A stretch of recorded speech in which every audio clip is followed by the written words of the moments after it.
भाजपमध्ये गेले की आमदार होतात, मीच कसा झालो नाही। भाजप पक्ष माझ्यासाठी लकी नव्हता असं म्हटलंय माणिकराव कोकाटे यांनी। तर भाजपच्या पायगुणामुळे माणिकराव कोकाटे मंत्री झाले याचं भान ठेवावं असं प्रवीण दरेकरांनी म्हटलंय।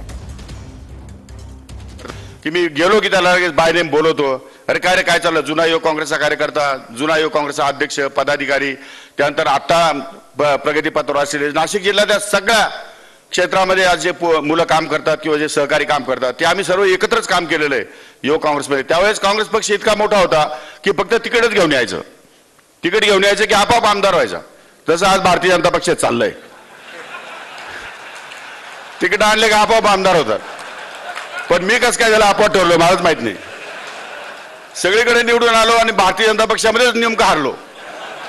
मी म्हटलं हा पक्ष काय लकी नाही आपल्याला, जाऊ द्या। आपण राज्याचे मंत्री झाला नसतात, भाजपने सरकार बनवायला पुढाकार घेतला म्हणून आपण त्या ठिकाणी मंत्री झालात। त्याच्यामुळे भाजपच्याच पायगुणांना आपण मंत्री झालात याची जाणीव आणि भान त्या ठिकाणी माणिकराव कोकाटेंनी ठेवावं। भाजपने सरकार बनवलं म्हणून तुम्ही मंत्री आहात।